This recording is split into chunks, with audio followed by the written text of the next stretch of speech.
Hello, Internet friends, and welcome back to Love-Hate Relationship, an opinionated podcast for opinionated people. I'm your host, Andy Boell. And I'm your other host, Alex Ruiz. And as always, we are here to brighten your day, anger your soul, and tell you how to live your life. In that order. And Andy, we have a third person with us today. It's not just our asses. Yeah, this couch is more crowded. Oh dear. Can barely fit. So it is my great pleasure, mine alone, only me, to introduce our guest host for this episode, the lovely, the talented, the fantastic, the brilliant Moriah Boell. Hello. Hi. Yes, it is your great pleasure and yours alone to introduce my wife. Yes. Hi. Well, she is a lot more than just your wife. That is very true. Okay? That is very true. I am my own human being. She is.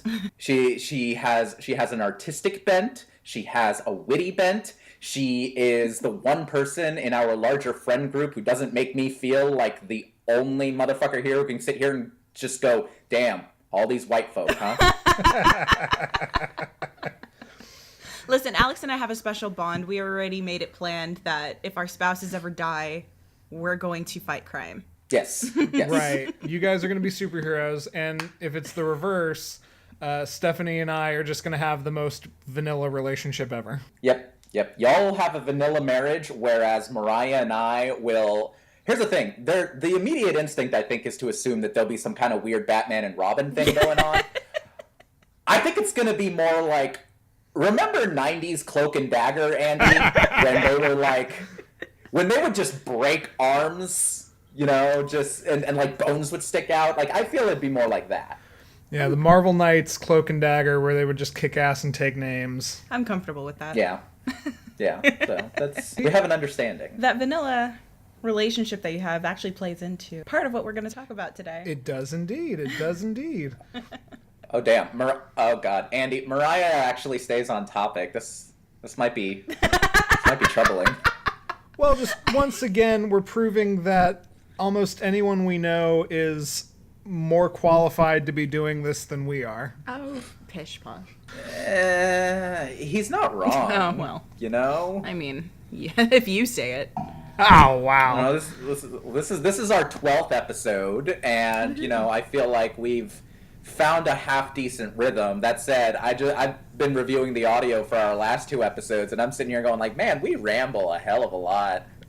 I'm good with it, but also, you know, when we originally started this podcast, we were like, okay, all the episodes are going to be 45 minutes to an hour and 15. We haven't had a single one that was under, like, 65 minutes, I don't think. Yeah. Several well beyond that, just because we can't shut the fuck up, so. You guys have a lot to say. And we're passionate.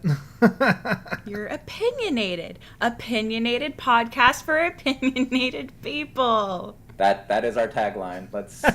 Sorry. I feel like there should be like a little TM thing. How do you put a TM in audio? I think it's just a ding. Ding. Oh no, Andy, can you work in one of those, like, you know how after a prescription drug ad, there's just a whole bunch of lists of side effects? Right. Like, that's what we can list after Moriah says that. Like, just a list of side effects. Side effects are gas with an oily discharge, diarrhea, and the inability to stop it. What the fuck? I dig it. I can work with that. Awesome. All right, so let's God. get into why Moriah is here today. Speaking of rambling, let's not. So our love for this week is Moral Orel.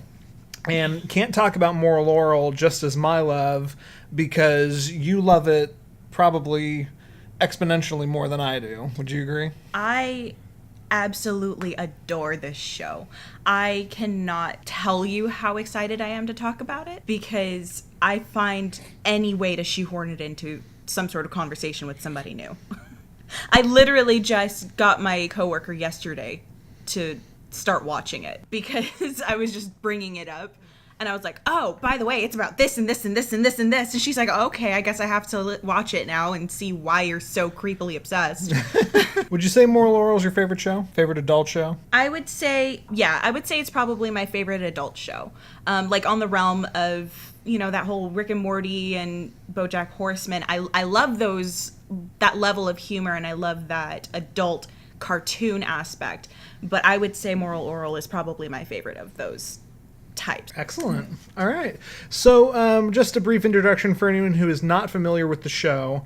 Moral Orel is a satirical stop-motion, 15-minute per episode style cartoon that premiered on Adult Swim in 2005 and was created by Dino Stamatopoulos. That's the most Greek fucking name. Oh, yeah. Just, like, ever. Right? That's what I thought, too. I was like, Stamatopoulos. Okay.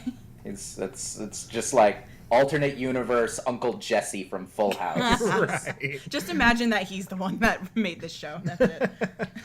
So Dino Stamatopoulos, for anyone who is curious, he's got writing credits that include Late Night with Conan O'Brien, SNL, the disastrously bad TV Funhouse, which was on Comedy Central for a season. And he has also appeared in the show Community as the character Starburns. But for me personally, he's most well known for Moral Orel. Yeah, and you know, the whole concept of Moral Orel, it's a religious satire, and that's something that kind of like drew me into it because my whole background is very heavily religious, and I still consider myself a religious person or a person of faith. But this satire, which is kind of I think it started out as a parody of Davy and Goliath, and I don't know if any of you have heard about that before, but I watched an episode and it was god awful. But I think it's run by the Lutheran Church or something like that. But it's meant to make fun of the cookie cutter, white is right Christian nuclear family. Yeah, like the show takes place in a town called Moralton, and the title sequence of each episode zooms in like from the earth, and you look at it geographically, and it says that Moralton is in a place called State Soda, but it's in the direct center of the United States. So think like Bible Bell, Tennessee, Kansas, somewhere in there. Two completely different places. But Tennessee and Kansas are very far away from each other, Andrew. Wait a second. Missouri. It's literally right next to Missouri in the title sequence. So you can think about that. Sure. Okay. But yeah, so, you know, the whole tone of the show is, it's kind of cut up into two different parts. So it's run 3 seasons. And the first 2 seasons, the majority of the first 2 seasons are comedy. They're very comedy based. It's meant on gags. It's meant on silly situations that go, you know, out of hand. And then the end of season 2 to season 3 shift tonally to the complete opposite end of the spectrum, where it's drama and it's dark and it's gritty and it's emotional. heavy. Like BoJack Horseman level heavy. It like jumps, like it's literally just a snap and it changes. Okay. And in that, I kind of want to get into at least the main characters where this whole thing revolves around, and it kind of shows how it can change, how it changes from comedy to being so dark. So we're going to start with the patriarch of the whole family, Clay Puppington. He is the father of our main character, Orel. He has a dead-end job as the mayor of Moralton. And the reason I say dead-end is because every single day he'll come home saying he has a dead-end job. And then you find out about maybe the end of season 2, oh, he's the mayor of this town. And it's a dead-end job. Right. He has a failing marriage with his wife, a wife that he doesn't really care about. He never really shows affection to in any way.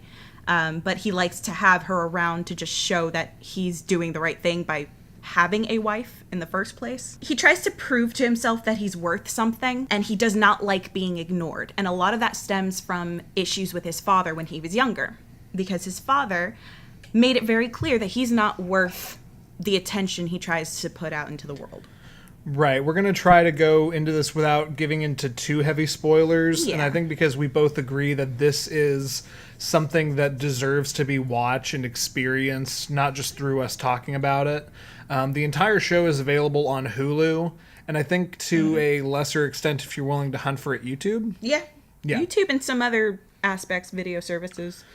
Yeah, you so can find it. you can find the whole thing. You can power through the entire show in a weekend if you're really trying. And yeah, we're not going to try to get into spoilers, but no, I'm not going to. the purpose of this conversation is at least to entice people who are unfamiliar, which includes yourself, right, Alex? Well, okay, so I watched, actually prior to this, I had seen one episode. I'd seen the kind of first episode. And then yesterday, while I was folding laundry, I decided to watch the first 2 episodes that are available on Hulu, which include one Christmas special and that same first episode. And, I mean, how do I put this? I also love a lot of adult animation. Not all of it hits me, especially a lot of the Adult Swim stuff. A lot of it can be kind of, you're trying something, sometimes it works, sometimes it doesn't. You know? I know, for instance, the Harvey Birdmans and the C-Lab 2020s and the Aqua Teen Hunger Forces never really gripped me that hard. But, like, I love the Boondocks. I love Rick and Morty. I had BoJack Horseman. That's not a Adult Swim piece, but by any means. But yeah, I talked about that. Like, I'm a big adult animation fan. I watched those first couple of Moral Orals, and that's fine. Beyond. I wouldn't be I wouldn't be opposed to watching more of it. I don't know that it's a little on the nose for me, if that makes sense. Sure. Like, for satire, at least in that first episode, like, the satire is very, very overt, and I guarantee you, I wouldn't be able to watch, like, 5 seasons of this. Yeah. I know there's 3, and I know the first one is relatively short. I think it's like 10 episodes, at least as far as what Hulu shows. So I'm not opposed to it. I don't know if it's at the top of my list, but I'm not okay with it. I wouldn't call myself a fan. Okay. But, and I mean, that's understandable, but at the same time, like, something that really does grip me with this is,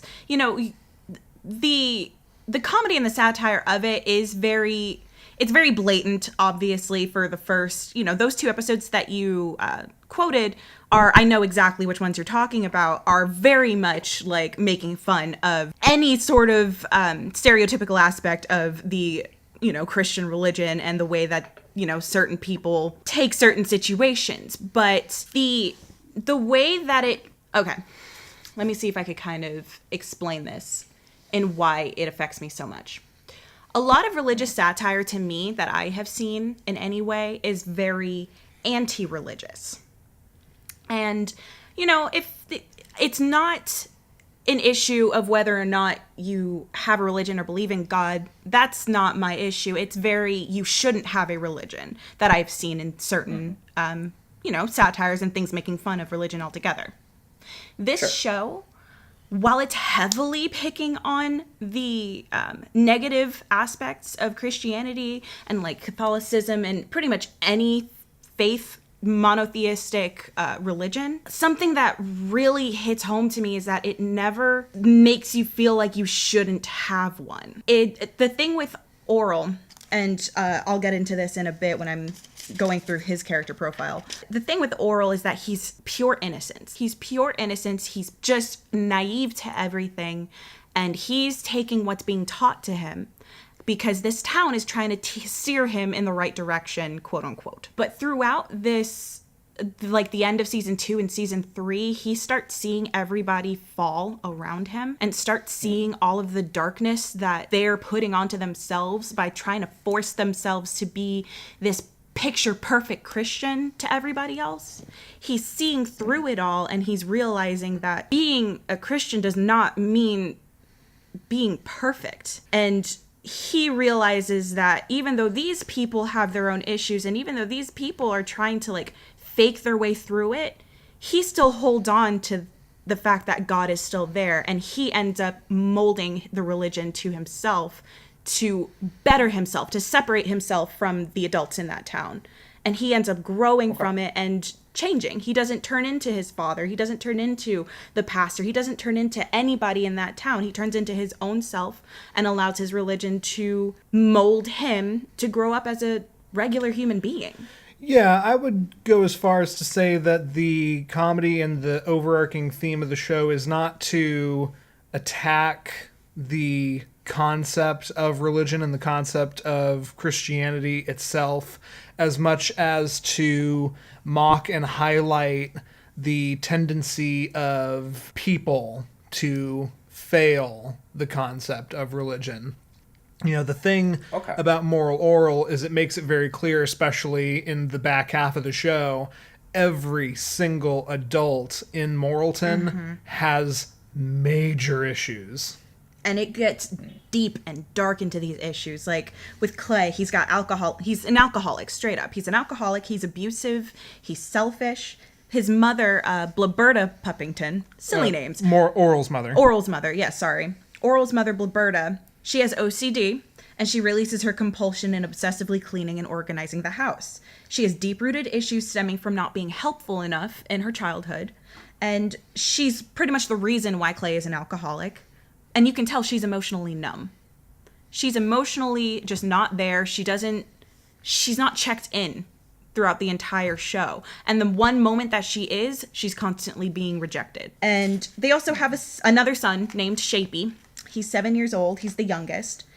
He's a constant danger to himself. He's finding himself in situations where he should be killed. Like, there's situations where he has like a knife 2 inches from his face and he's just sitting there looking at it, laughing like it's a toy. And then when the camera cuts to a different scene, you hear him yell, "Ow!" from the living room. Like stupid things like that. He's constantly attached to his mom's breast for breast milk because he's made it clear that it makes him feel comfortable. And in every single episode, he's constantly wanting it. So in that case, you already tell that this 7-year-old has issues too. Like, he has issues that he's stemming, like, that are depression and anxiety, and he's attached to his mom to relieve that. And what else? Oh, also, this son was replaced by another kid in one episode, and I'll get into that in a moment.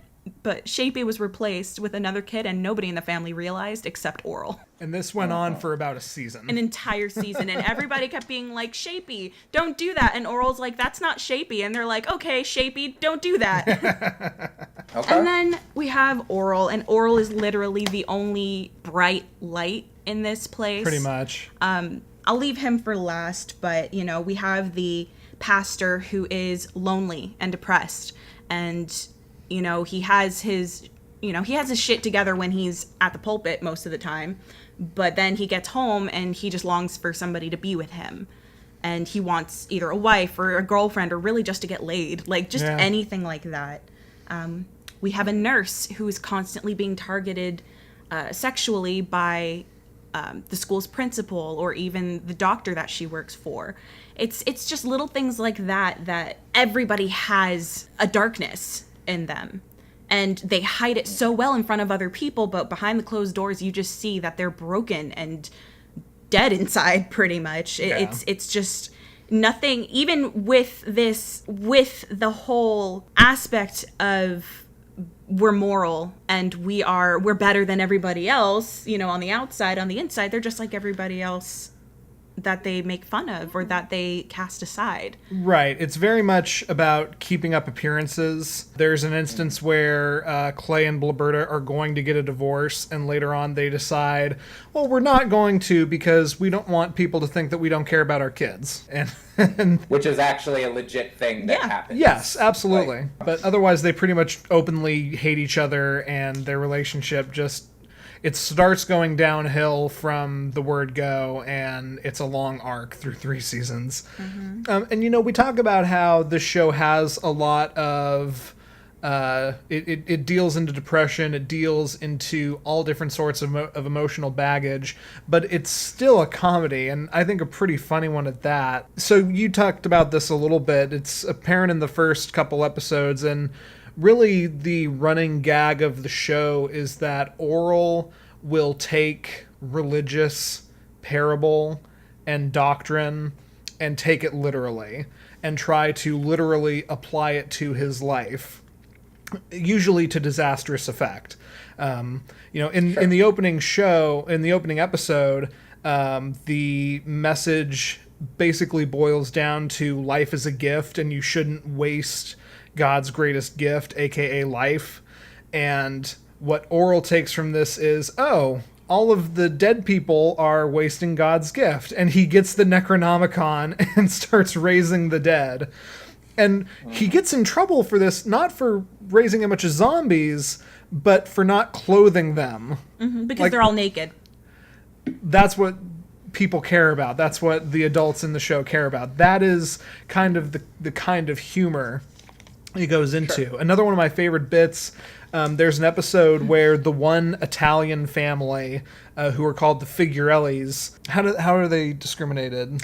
They're discriminated because, their skin is different. Because their skin is different, it starts like that. And so what happens is that, I guess the message is that people are supposed to be separated. Like, because if you're different, it's okay. We're meant to be different. But Orel takes that as, okay, so if you're different, you have to stay different and stay away from everybody. So we're going to segregate you. And he is trying to do God's work by segregating the Figurellis, but it backfires. Right. In the best way for the Figurellis, because they have their own water fountain now, and they have their own restaurants, and they have their own home, like special segregation home that's a mansion on the hill, and they get to have their own special treatment, but it's segregation. Right. When you try to segregate a minority who is the minority, like the Figurellis are a family of 4, all of a sudden it becomes this weird reverse preferential treatment. I think it's really funny. No problem. And we prefer the term Figros. Will you shut up? We do not. But it's just, little things like that. And I think one other one that I have here, which I wrote down, was Orel realized what masturbation was for the first time.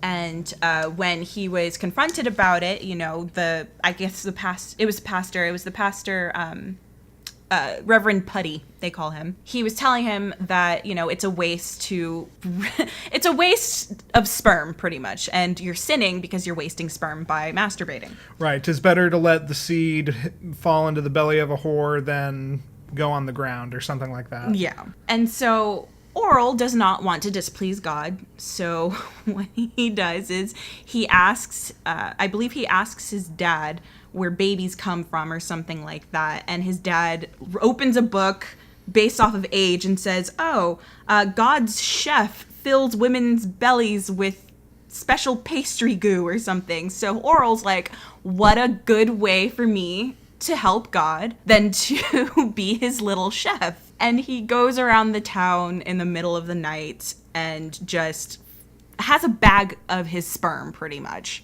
and fills all the women with the sperm, and they all become pregnant. Which is terrifying to talk about that out of context. Absolutely. But it's shit like that goes out of hand because he's so literal with everything that's going on, and he's trying his best to just be good. Right. I'm going to ask you guys, have you ever heard of a book called The Year of Living Biblically? No, yeah. So there was a journalist a few years ago who, I don't remember his exact religious background. I want to say he was like a lapsed Jewish, maybe? I don't remember exactly, but he basically did an experiment where he went through the entire Bible and basically highlighted all the strictures, everything that you were supposed to do, and worked out essentially this list of like, these are the things that the Bible literally tells you to not do, to do, etc., etc. And as best he could, he spent a calendar year, 365 days, trying to follow every rule he possibly could in the Bible. Mark, just about everything is a sin. You ever sat down and read this thing? Technically, we're not allowed to go to the bathroom. It was an interesting experiment. Came out with a handful of funky little anecdotes. The story of him not wearing mixed blended fabrics is interesting. Yeah. There's a great one where his wife, to mess with him, because apparently there's something in the Bible that says you're not supposed to sit on a chair that a menstruating woman has sat in. She sat on every fucking chair in the house. Little shit like that. But, I mean, the whole premise behind that experiment was essentially an exploration into biblical literalism. Sure. And it was taken very, it's silly, but it was treated seriously, and I think he has a whole TED talk about it too, but it sounds like this is trying to do something in that vein, but with extreme satire. Yeah. In the way that only kind of adult animation, especially adult animation, playing it on cable at night really gets away with. Yeah. I think about this being in 2005 and then going into... I mean, I finished the last season of Rick and Morty and went, holy shit, that was dark as fuck. Like, there are some... I mean, once you get into cannibalistic incest, like, it gets pretty dark. Yeah. And I don't see how you have a television landscape that'll accept something like that without going into some of the things appearing here in this kind of a show. No, absolutely. And, you know, it's funny, I did a little bit of research. Adult Swim soft-sold the hell out of the show. There was very little advertising for it. There was very little just word that it was coming out until it actually was, because, you know, they were smart enough to go, okay, let's look at the content of our show. Yeah, we're gonna get some groups writing us letters about this, and they wanted to get their audience before the show really kind of blew up. And I think it's either Dino Stamatopoulos or Scott Adsit has gone on in an interview saying, you know, we weren't ever trying to mock religion, we were trying to mock hypocrites. And I think the show absolutely does that. Yeah, I think it does a good job of doing that, which is why I was so like drawn to it, because like I said earlier, it wasn't something that made me feel uncomfortable. Like when I was younger, I used to get really, really uncomfortable with anybody who did not agree with what I agreed with. Not that I was like, you know, I didn't want to be around you. It was just like anytime they made a comment, I would get anxious and really uncomfortable, and I would want to like I don't know, just in me felt really bad. But this kind of level of where I'm seeing this show now, and obviously as I've gotten older, my stance about a few things has changed. Especially, I can handle myself. I'm not easily offended. I have my own, you know, faith system, and if you don't agree with that, that's your life. It doesn't affect me. But this show, you know, it doesn't make me feel that level of uncomfortable, and it didn't make me feel that level of uncomfortable when I first saw it, because I understood the meaning behind it. I first saw it when this came out in 2005, 2006, 2007, and I understood that it's exactly it. It was mocking hypocrites, and there are many of them out there. Yeah. And because there are so many of them out there, it's easy to poke fun at them. Because when you think of Christianity, especially if you're not inherently Christian on your own, this is kind of the first family that you think of. You think of a white nuclear family that, you know, is in the suburbs of Morrilton in the Bible Belt. Like, that's what you kind of automatically go to. And then all of these situations that they get themselves into are easy to poke fun at, because it's so ridiculous, and you sit back and you can watch it as a rationally minded person, and you can be like, wow, that's absolutely ridiculous. There's no way anybody actually acts like that, but people do. Yeah, people do. The only other anecdote I want to talk about from the show, there is an instance where they get some new neighbors, and it is almost a mirror image of the Puppington family. They're called the Posables, except instead of like Orel's counterpart is a girl who he instantly develops a crush on, but the dads are the same, the moms are the same, the younger brothers are the same, and they come over for dinner. They're having a great time, and they all do the Lord's Prayer, and you find out that while the Puppingtons are Protestant, the Posables are Catholic. So they say, forgive our debts versus forgive our trespasses.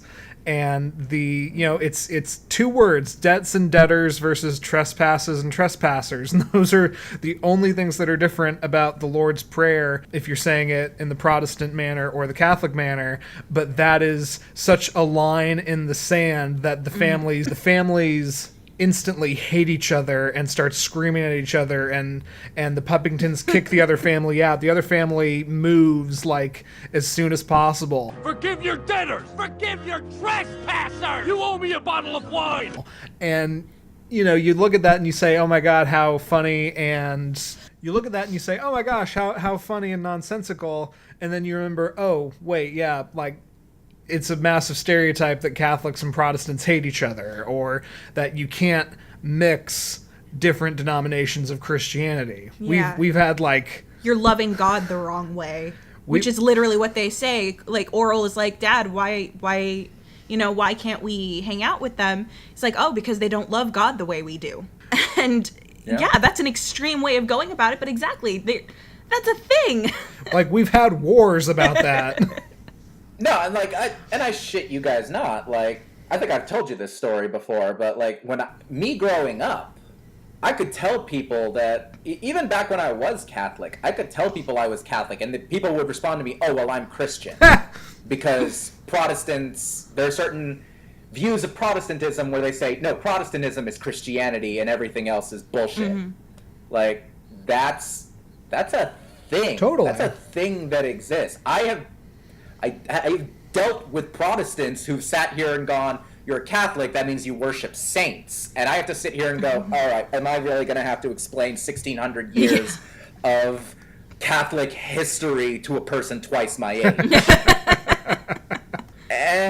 It's there. It's still there. And to this day, like, again, not even Catholic anymore. But I'm still, like, I hear that shit, and I'm just like, motherfucker said what? Like... That's my mama's church. Yeah, right. Exactly. Yeah, Don't exactly. you diss where my mama worships. Excuse me. But yeah, I mean, it's, you know, there's that level of ignorance that each sect has for one another, and it's just ridiculous because it's like, is it not the same God that you're worshiping? What's affecting you so badly about the way that this person's doing it, or this person? It's the same one. Is it not?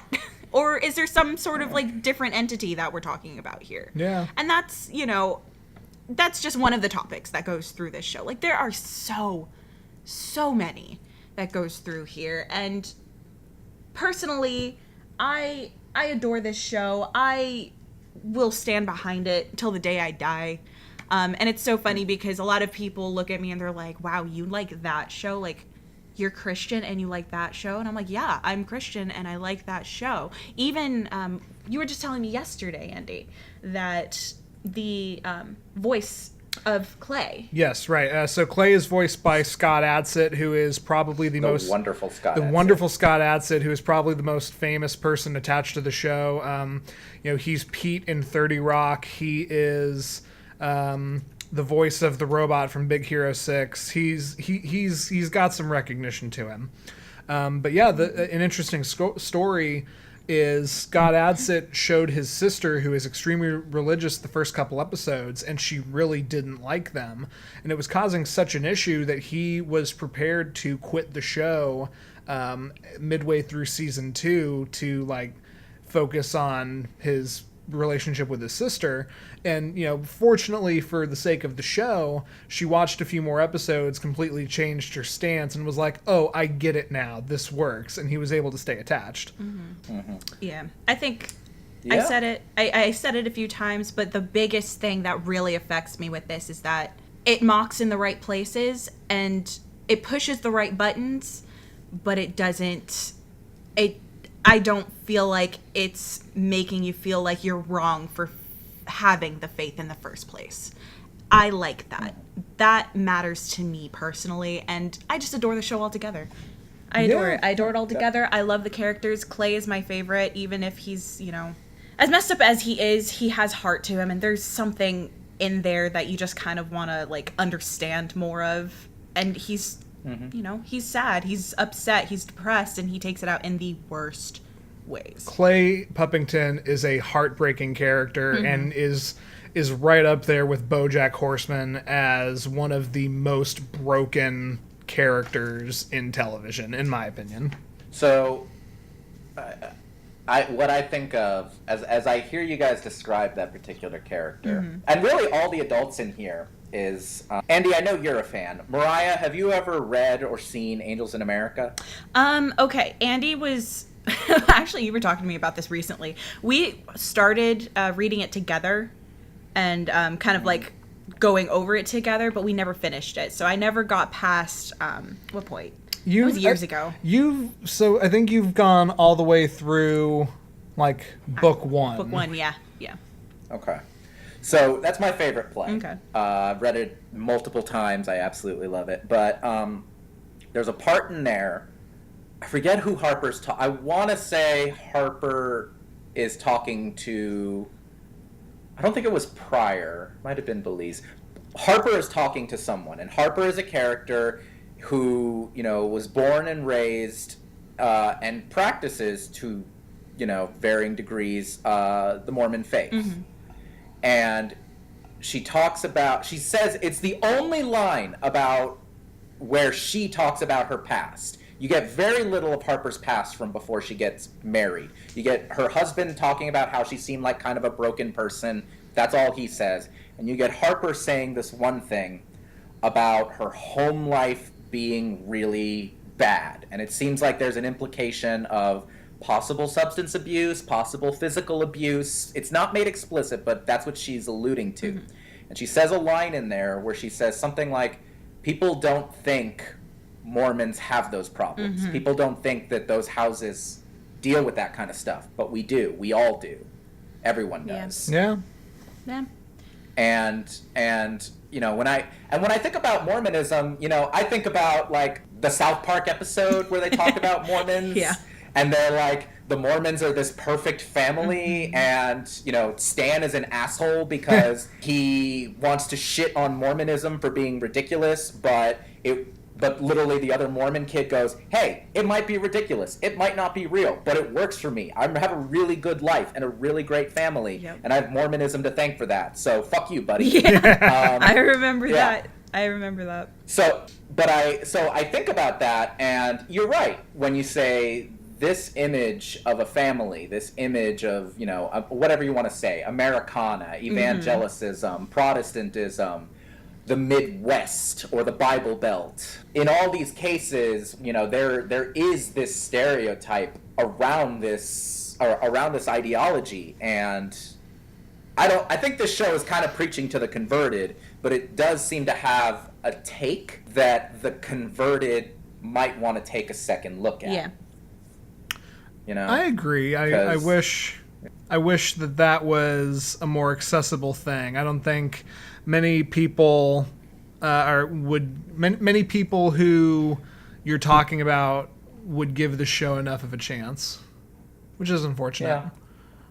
I mean, and that's the thing. It's like there's people who don't want to venture outside of a certain comfort zone, whether it's for a lack of desire to have their beliefs challenged or just discomfort with material. I guarantee you, there are a lot of people who could watch that episode where apparently Orel like injects a bunch of women with his semen. Yeah. That could be highly triggering for a lot of people. Absolutely. That has, even outside of the religious satire aspect, that is a dark, deeply disturbing notion. Mm-hmm.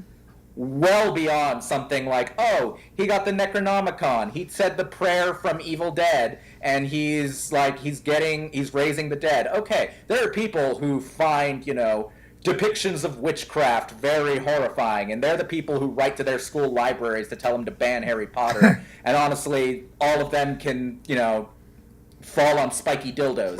But that particular storyline that you just called out, like that, I'm not mad at somebody who, watches that and does not feel comfortable watching the rest of the show. Yeah.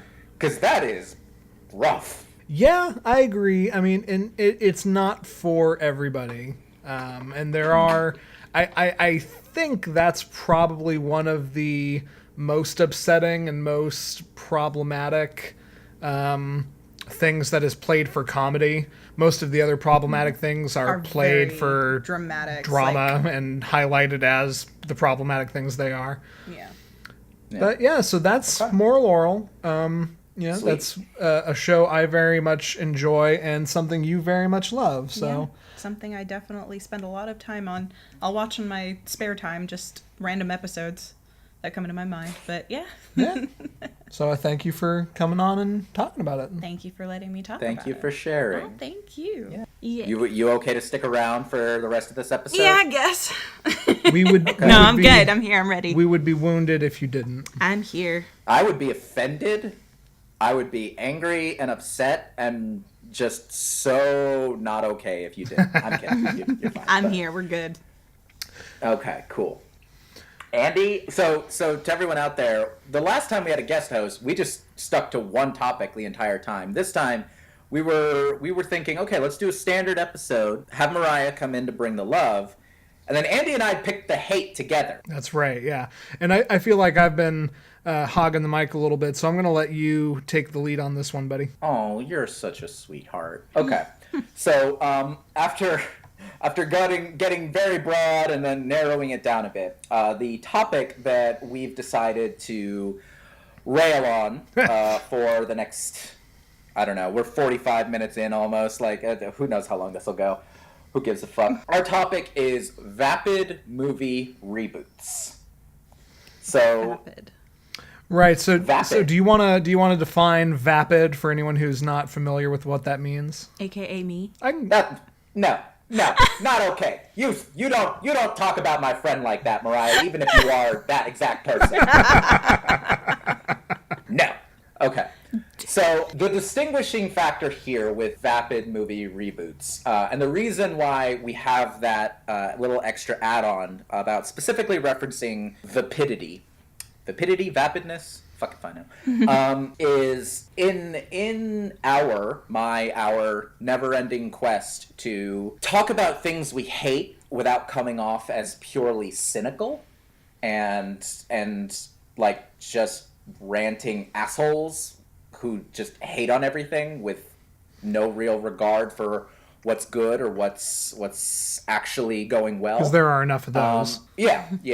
And I'm not interested in cynicism. We're not interested in cynicism. This show, from its design, we said from the beginning, we don't want to be cynical about this. So we don't want to write off movie reboots as just this useless thing or this thing that shouldn't exist unto itself.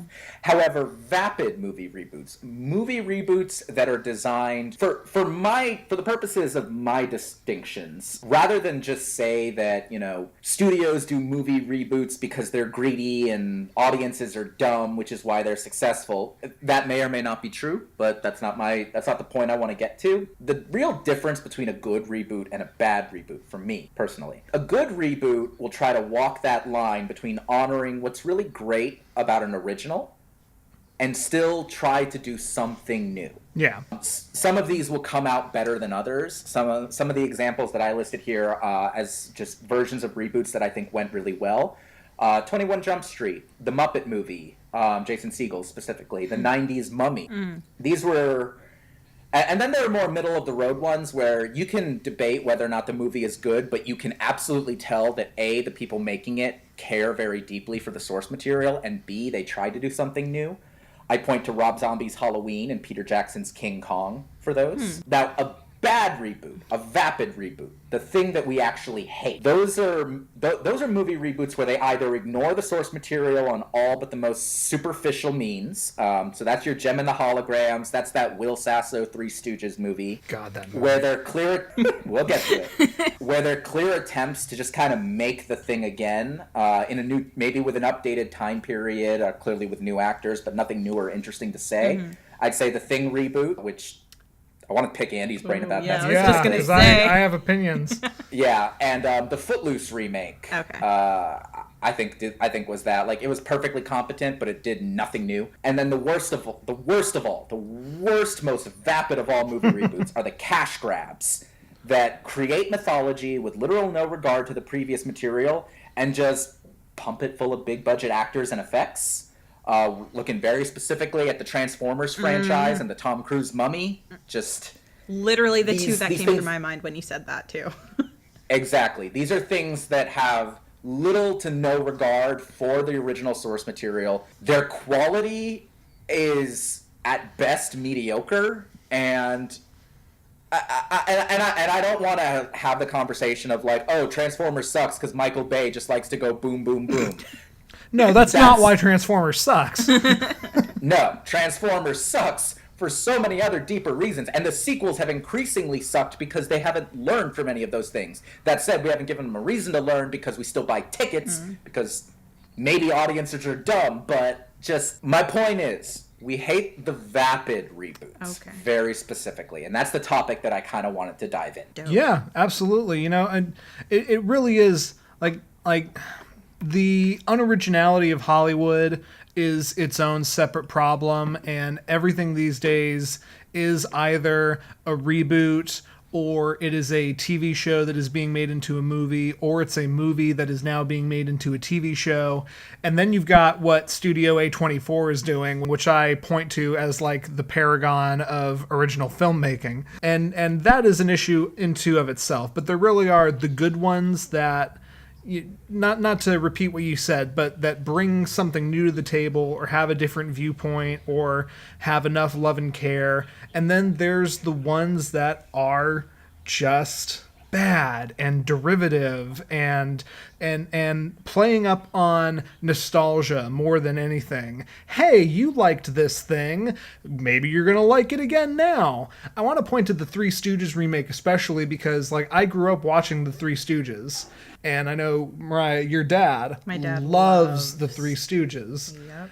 And like that was a preview. I didn't waste my time seeing the movie because that preview alone was enough to just make me upset with what a mindless, heartless, cash grab piece of dreck that was. When your biggest joke is Kate Upton is a sexy ass nun and Jersey Shore, you've got problems.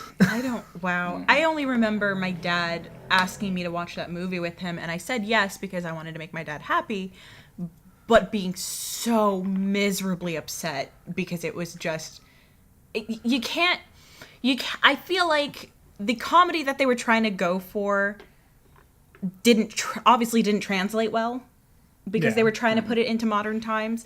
The gold of the Three Stooges specifically in this kind of instance is that in that time it was hilarious. It worked well. The humor was silly, but it was just something that you can joyfully like laugh at while being put in this kind of situation, trying to modernize it and trying to, in a way, even like not adult, make it mature. Yeah, well... Okay, so the thought that I had about that Three Stooges movie was someone basically saw the Channing Tatum, Jonah Hill, 21 Jump Street. Yeah. Which is, I believe, Miller and Lord, the Lego movie guys. Yes. I think they were the ones who did that. They saw this, and we can split hair. I'm sure there'll be some asshole who's like, oh, that's not actually a reboot, that's actually a sequel because of the appearance of the original actors, and who gives a fuck? It's a reboot. Nobody gives a shit. Sit down, you goddamn fedora. But someone basically saw that and did not see, okay, someone has taken 21 Jump Street, which, did you guys ever watch the original 21 Jump Street, the old TV show? No, I barely even remembered it was a thing when the movie came out. Mm-hmm. Okay, if you have seen one episode of that show, you have seen every episode of that show. Every episode of that show is, oh, we have these two characters who are really cops, but they're in a high school, and it looks like they've uncovered a drug ring or something, you know, some kind of crime going, or a sports betting thing going on in the high school, and, oh no, we have to make sure that they don't get found out, but they still need to bring these people to justice. It's the same fucking episode every time. It's not that great a show. It's fine. It's fine. It's a fine 80s comedy teen show. So Lord and Miller basically took a property that was like an okay, fun concept. Like, okay, like it's a fun premise. I'm not gonna lie. I mean, and it has a lot of potential. And they basically said, okay, the best part of this is the camaraderie between the two main characters, the chemistry between them, and the overall concept itself. Those are the and the comedic moments of, oh, these are adults who don't really always know how high school is these days because they graduated like 5 or 10 years earlier. So yeah, they basically took those couple of good things, updated and modernized them into this new one, and then built a brand new movie around really good actors, really good comedic actors, really solid individual character moments, an overall plot line that really, for the most part, could have been out of any of the episodes, but understood that most of the people watching this probably weren't really big 21 Jump Street fans. They're going to go see it for Channing Tatum and Jonah Hill. Right. You have the right to remain an attorney. Did you say that you have the right to be an attorney? You do have the right to be an attorney if you want to. And it fucking worked. Yeah. But what the people who worked on Three Stooges saw was, oh, okay, so we need like more sexual situations. Mm-hmm. We need like some really like get the frat boy humor in there. Yeah. As put it in a modern setting. Okay, what are some properties that we have in our back catalog that we can do this to? Three Stooges. Yo, can we get that, like, funny face guy from Mad TV? You know, what's his face? Oh, Will Sasso. Can we get him in there? He could be a great Curly. All right, we're good. Like, and that was that. Yeah, and I mean, I could pick it to death, you know, if for nothing else, taking a property that was popular in the 80s versus taking a property that was popular in the 50s and trying to apply that to 20-aught sensibilities. You know, that doesn't work. And just you can. But look at 90s Mummy. Look at what 90s Mummy. Sure. Have you guys seen the Karloff Mummy? Yes, I have. The classic. Yeah. Mm-hmm. So how much of the Karloff Mummy made it into the 90s Mummy? Like almost nothing. Yeah. There's a mummy that we dug up. 5%. Yeah. Yeah. There's a mummy we dug up. I think there's a couple of like homage shots here and there. Yeah. I think like a couple of the catacomb scenes, you could tell they kind of copied the catacomb scene from the original. Yeah. But really, they kind of just took the original conceit and built something really interesting out of it and took the most updatable, interesting parts out of it. I mean, the best part about that Mummy movie was that they basically made an Indiana Jones movie combined with the Karloff Mummy. Yeah. Whole new take. Oh, yeah. Really interesting take, and it worked. Hey! O'Connell! It looks to me like I've got all the horses! Hey, Benny! Looks to me like you're on the wrong side of the river! Then there's the Tom Cruise Mummy. The Tom Cruise Mummy that I have railed at length about in a secret locked off paywalled episode. I kid. That was one of our, I think that was our first That was our practice episode. Oh, was it really? There is no paywall. You can't give me enough money to produce that. But you know, the idea between having a voice and wanting to do something fun, which is the Brendan Fraser Mummy, versus okay, what's big right now? The Marvel Cinematic Universe. Oh, Cinematic Universe. Let's clue in on those keywords. What can we do with that? Didn't you already have a rant about cinematic universes? Yeah, that was the practice episode. Oh, okay. I know. Let's make a horror cinematic universe. Okay. And that's about as much thought as was put into the movie. Yeah. And that's the kind of thing where we talk about it being a cynical cash grab. Like, yeah. There's no love for the original material. Mm-hmm. There's no desire to really make an interesting narrative point. It's, okay, let's take a hot actor right now, or a hot actress right now. So let's put some names in it. Let's put a bunch of special effects in it. Make a giant spectacle. And, because that's what everyone loves about the Marvel movies, right? Like, that they're big spectacles and they're adaptations of previously existing work. Like, that's what everyone loves about it, right? Right. Let's waste Sophia Botella. And who's big? Oh, Tom Cruise is big. Okay. And Sure. and it didn't work. That cinematic universe, the Universal Monster Cinematic Universe, was shelved because that movie did so poorly. If you don't put care, and if you don't put thought, and if you get short-sighted and just try to make something because you think the name recognition is going to be enough, it's going to fail. And we've seen that. And it's, so we've talked about a comedy and now an action horror movie. This is not a genre thing. This is just a filmmaking thing. Mm-hmm. Yeah. And so let's get into the last example, I think, is the 2011 Thing, which was technically a prequel, but again, the exact again, it was a remake. It was a friggin'. You can't see my jerk off motion. Yeah. Your jerk off motion right here. It was a friggin' remake of what is my favorite horror movie. John Carpenter's The Thing is the top of the pyramid for me. I love that movie. And it's funny, I was working at Halloween Horror Nights, and I actually was in a house based off of the Thing remake and saw that movie the year it came out, like a week before anyone else, because I was in that. So I came into this thing so excited and so ready, and we're gonna find out what happened at the Norwegian base, and oh man, like the technical effects have come so far that this is gonna be amazing, and we're gonna see so much cool creative things. And from the word go, it was a problem. From the marketing, it was a problem. My biggest problem with the 2011 Thing movie is that they gave away half of the scares in the trailer. Mm-hmm. And I will never forgive that movie for doing that. When the whole point is that you don't know who's a monster, you can't tell us that, okay, this person's going to be it. Okay, so in the helicopter, this dude's the monster. In the base, this chick's the monster. No! No! No! No! Is that literally the only problem you have with it, though? No, well, because there's the fact that it is a remake. It is a beat it's for almost beat. Beat for beat, shot for shot, almost. It is a beat for beat, plot point for plot point. They changed the window dressing. Instead of taking blood samples, they check for people's molars. And but other than that, it's the original. How do we change this up? Teeth. Right. We can't do the blood thing again.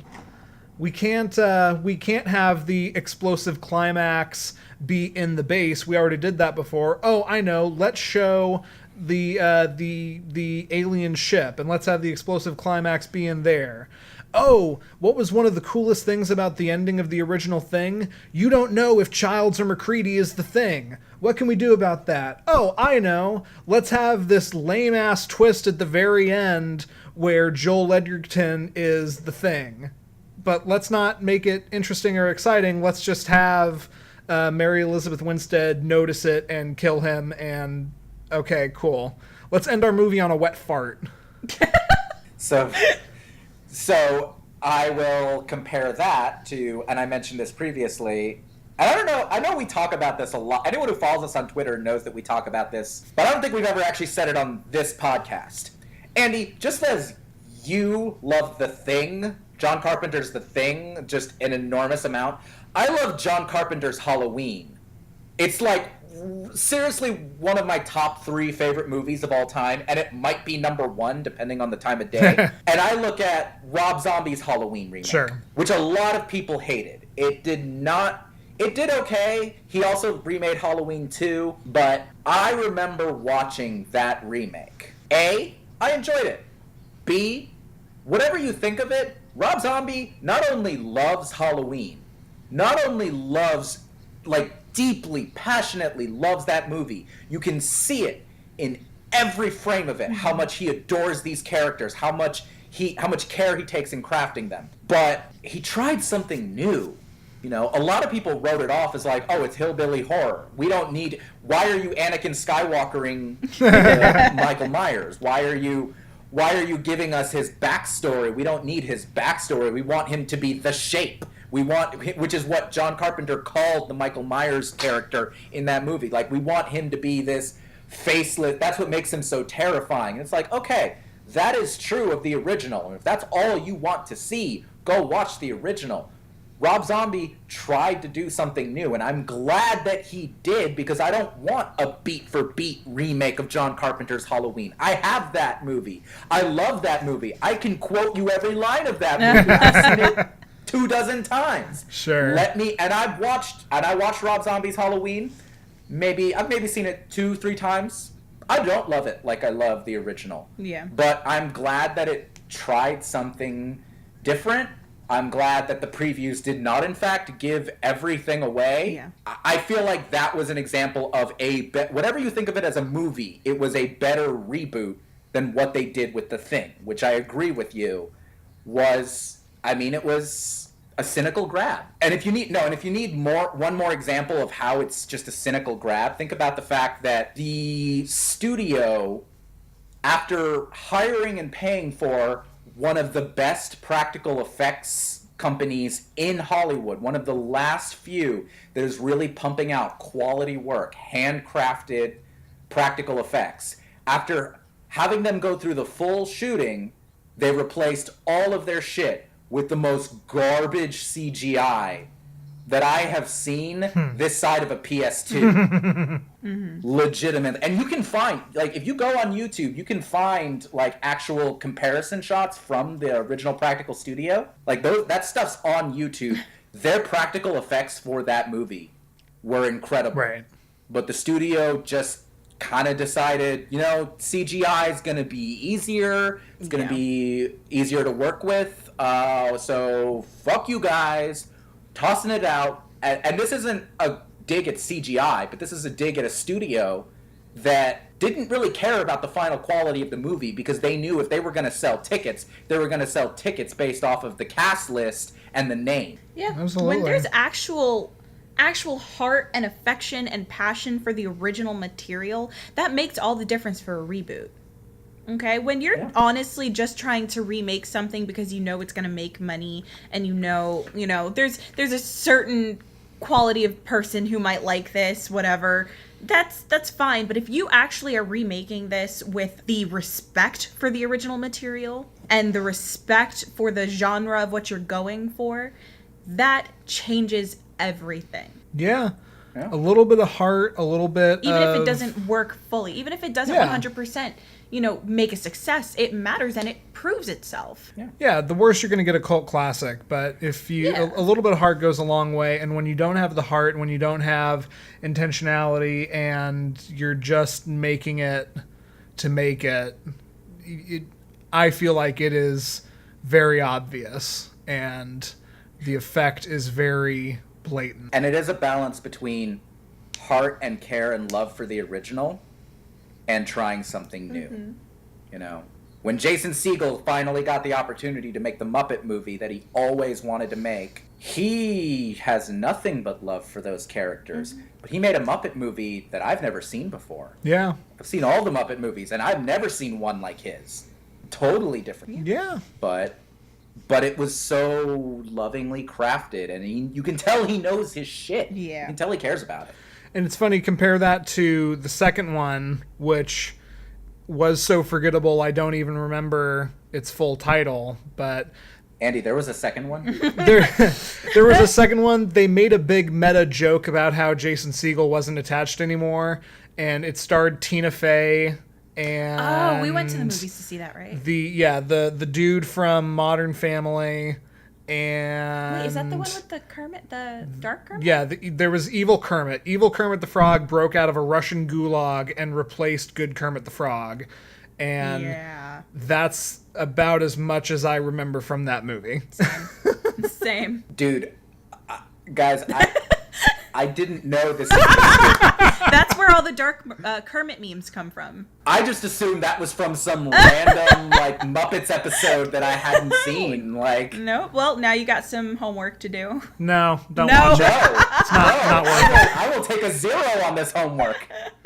It is not at all. Andy's watch like, it. no, don't do it. As are about half of the reboots in Hollywood, and that's why we hate them. Ugh. So hate the vapid ones, especially the vapid ones. So let's close this out as we do. We take something we love, we take something we hate, and then we take your relationship questions and try to talk through them. And since we have, our lovely guest host here, I think I'm going to read out our question for this week. We will give him a name, and then let's each try to give an answer and close the sucker out. All right. You good with that, Mo? I'm all good with it. Okay. All right. Andy, if you will. Hi, guys. I have a question for you.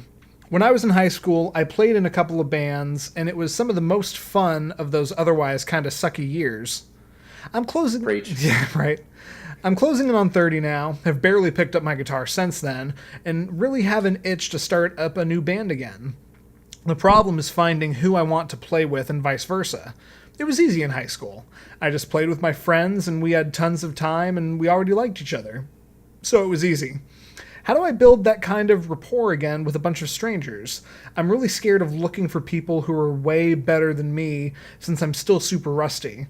I also don't want anything super serious. Just casual jamming with cool people a couple of nights a week. Maybe a gig at a bar or something every month or two. Thanks.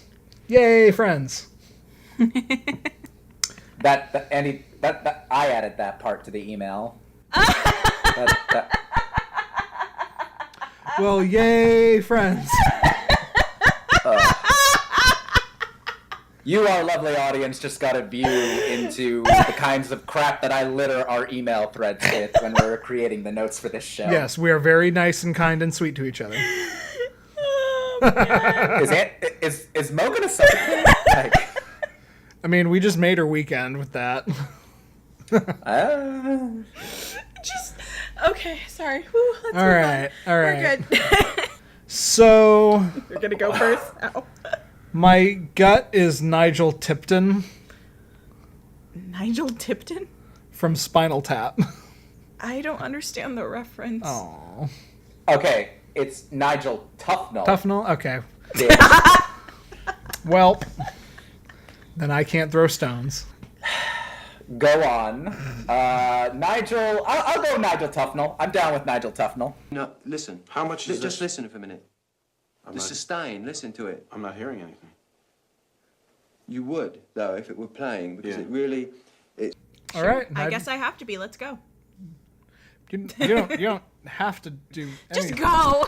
All right, Nigel. So that definitely is a problem. I feel like meeting new people in almost any situation in your 30s is a big problem. We've talked at length, I feel like, how it's hard to meet people. And to add another layer of specificity where you want to meet other musicians, I definitely understand your problem. The bit of advice I'm going to give is I'm going to apply something I've seen in my own life. There is a production studio in Orlando that I interned for and became good friends with all the guys that work there. And the fine filmmakers at Adrenaline Studios basically have their own jam sesh band. It's a bunch of musically creative guys, and it just so happened that there was somebody who could play the piano, somebody who could drum, somebody who could bass, yada yada, and they post just pictures all the time. Somebody who could bass? Somebody who could bass. Somebody play who could bass. Somebody who could bass. Somebody who could play the bass. Yes. Okay. Clearly, I'm a basser. That's... I bass. Go on. Anyway, these guys, they don't play gigs, at least not as far as I know, but they would often, at the end of the day, just kind of not leave and open up the studio and bring in their equipment and jam and goof around and post about it on Facebook and Instagram. So the way to apply this, I think, is to maybe look where you might not be, specifically in your job or, in your social circle. Figure out who else maybe has that same desire, who else has the musical talent to get a jam sesh going, and start looking at that. Yeah. I like that. Moriah, you wanna add on your take? You wanna disagree with Andy? Tack on to him? Tell him he's a little punk? Well, he's a little punk, but not necessarily because of his answer. Oh, okay. I don't feel like I'm the best person to really answer this necessarily, because I'm on that boat of I hate making new friends. I hate the work that goes into it. I'm so comfortable in my circle that I don't like expanding because I have, deep-rooted insecurities, but that's a different story. But I've learned personally in my life a big thing that's helped me branch out more. As much as people don't want to necessarily always agree with it, work helps. My job personally, I just started earlier this year, around March of this year, and I've grown to know my coworkers so well, and I've grown to know the ones that I vibe with, the ones that, I should probably just, work is simply the only place that we deal with, and then there's other ones that I would love to hang out with outside of work. And I've never been so comfortable meeting new people and talking to new people before until this job. And I don't know, what are we calling him? Nigel. I don't know necessarily where you work or anything like that. I would say maybe try to start there if you're comfortable with any of your coworkers. See how that goes. If they already know that you like, music, see if there's anybody else who has that same interest in you. If work doesn't even work, if work doesn't work out for you or your place of employment, I know I suck. I have a friend who actually started a band because she used to go to shows all the time, local shows. That's Clarissa. Sure, yeah. Clarissa, our friend Clarissa, she's a big metalhead. And granted, she's not in her 30s. She's still relatively in her young 20s, but the thing is I don't think age matters. Yeah, I don't think age matters because she was just so into the music scene, always has been, and constantly went to local shows and grew a rapport with the local bands there. And in that, she started a band with the people, a new band. And it didn't, it didn't really go anywhere either, but there were, certain not coffee shop shows for metal, but like bars, certain bars, that they would perform at. There was even a venue, a local venue that doesn't, it's a little hole in the wall, but they still performed.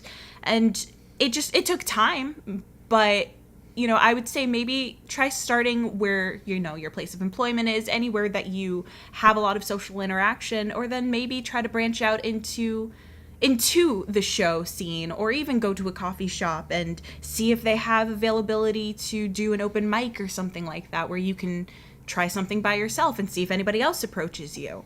I would see maybe try starting there.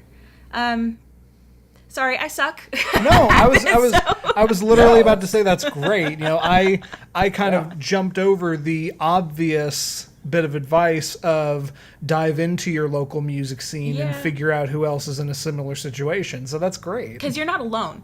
You're not alone in that. There's plenty of other people in that same position as you who wants to do that. And maybe if you put yourself out there a little more, you'll find them. Yeah. So what are you thinking, Alex?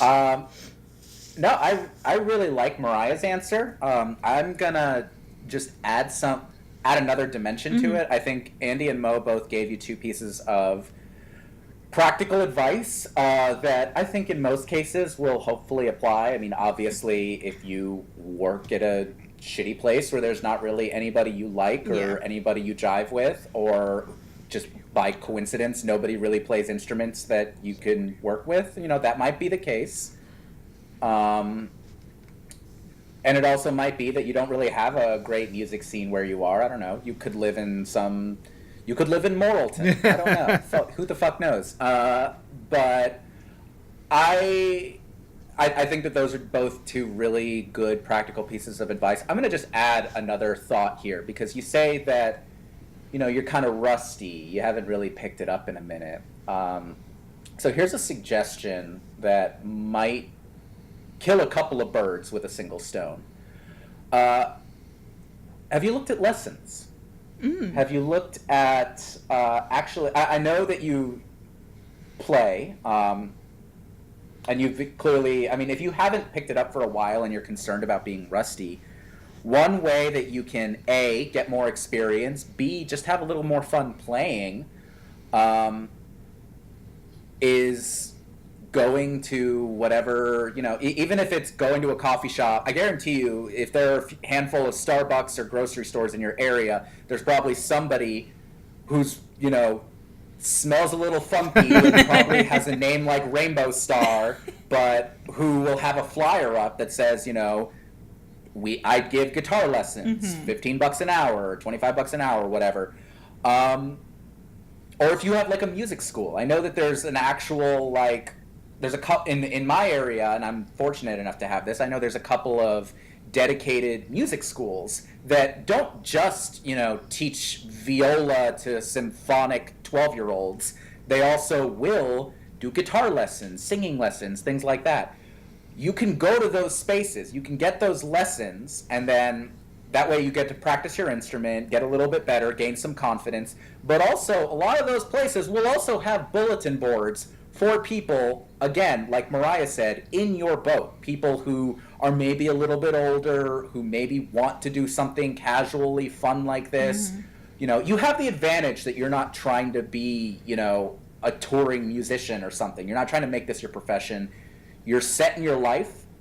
You're just looking to have that camaraderie, the really fun experience of, playing music with other people, which is fantastic. So you might be able to find those folks in that particular kind of community space. It's not the full-on music scene, but it's like an addendum to it that'll probably have more like-minded people.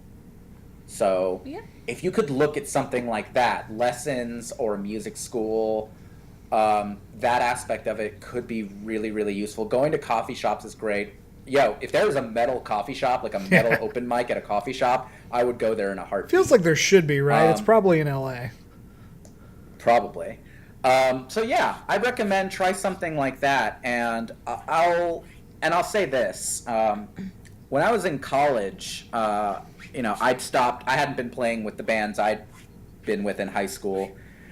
When I was in college, I remember talking to a couple of classmates of mine who also played music, and we met up once or twice to try and see if we could jive and maybe start a band, and it never really worked. None of us were really into the same kind of music, so we had a couple of semi-awkward jam sessions, and we never vibed really, and it ended up being fine. Like I'm sure they went on to, do whatever. I don't think they started any bands, but they were in the same boat I was. We didn't really gel, and you might end up having a couple of sessions like that. You might get somebody's phone number, or you might be talking to a friend and they say, "Oh, I got a friend who used to play drums. Maybe you guys could meet up." You might have a couple of awkward jam sessions where it's just like you and your guitar and a drummer, or you and your guitar and a singer, or you and your guitar and a bassist, you and your guitar and a bassoonist. Who the fuck knows?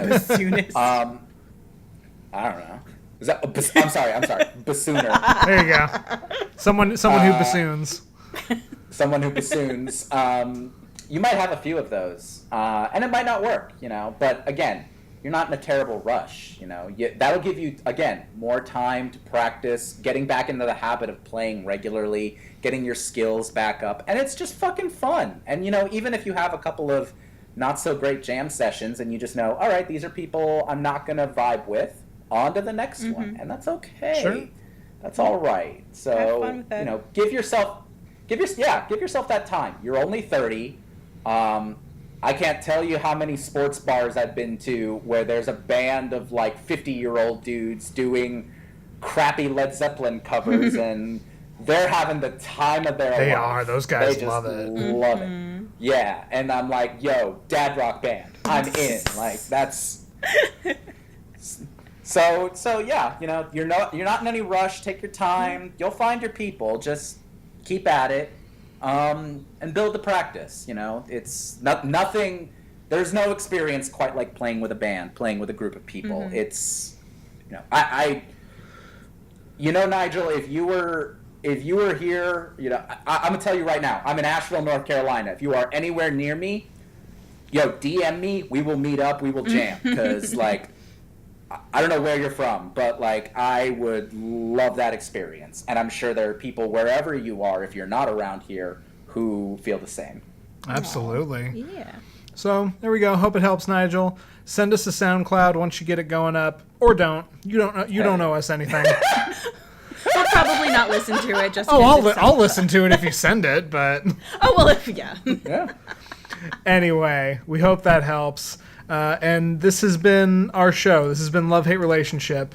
A reminder, if you have a relationship problem, if you are trying to meet other people, or if you are trying to get away from other people you have met, if you have a relationship problem in any context, in any way, you can send us your question and we will give you our advice.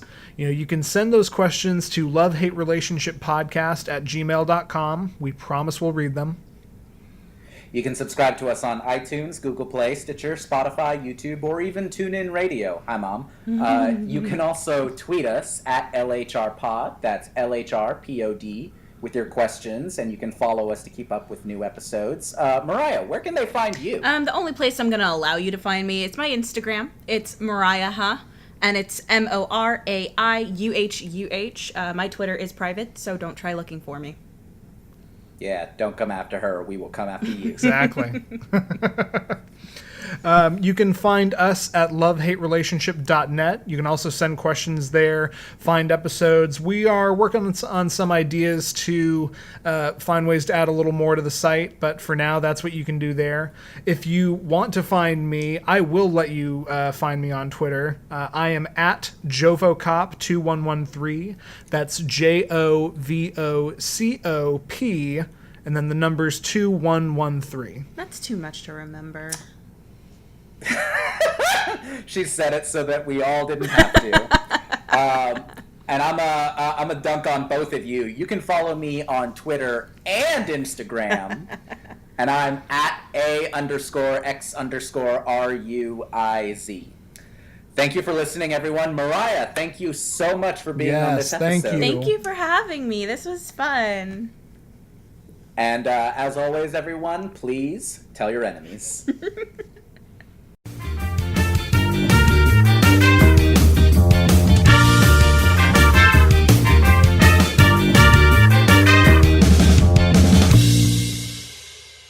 Yay, friends. Yay, friends. Andy, that was meant for the email.